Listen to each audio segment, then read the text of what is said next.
ఆడపిల్లల జోలికి ఎవ్వరు చెయ్య వేస్తే, ఆడబిడ్డల జోలికి ఇంట్లో నుంచి ఒక తల్లి ఆడబిడ్డల్ని రోడ్డు మీద పంపిస్తే క్షేమంగా మాత్రం మన ప్రాణాలకు ఎలాంటి ఇబ్బంది కలిగినా కఠినమైన చట్టాలను పట్టుకొస్తాం. మేము తన్ని తగలేసే చట్టాలు పట్టుకొస్తాం. ఎవరైనా సరే ఆడబిడ్డల మీద చేయేస్తాం. డేట్స్ తో సహా మాట్లాడుతున్నా నేను. ఈ గత సంవత్సర కాలంలో 22/7/2025 దళిత మహిళ విఓఏపై టీడీపీ నేత లైంగిక వేధింపులు ఎన్టీఆర్ జిల్లా ఇబ్రహీంపట్నం మండలంలో. అలాగే 21/7/2025 కేజీబీవీలో సీట్ ఇప్పిస్తానంటూ ఒంటరి మహిళపై లైంగిక వేధింపులు.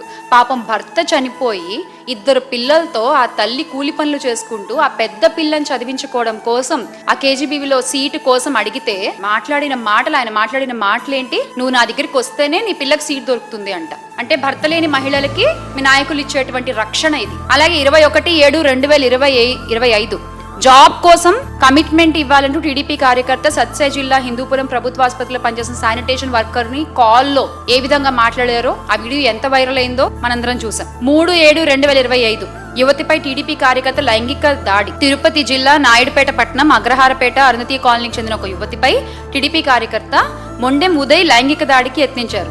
నిద్రిస్తుండగా అమ్మాయి పడుకుంటే with proofs, with authentic data ఈ రోజున మనం ఇవన్నీ మాట్లాడుకుంటున్నాం. ఇక్కడ ఎంత సిగ్గుచేటు. అసలు ఏమనుకుంటున్నారు? ప్రచారాల్లో మాత్రం మేము అది చేస్తాం, మహిళలకు ఇది చేస్తాం అంటూ కబుర్లు చెప్పేస్తారు. ఆచరణలోకి వచ్చేసరికి చూస్తే ఏమీ ఉండదు. ప్రమోషన్ ఫుల్, ఆచరణ నిల్లు అన్నట్టు ఉంటుంది పరిస్థితి.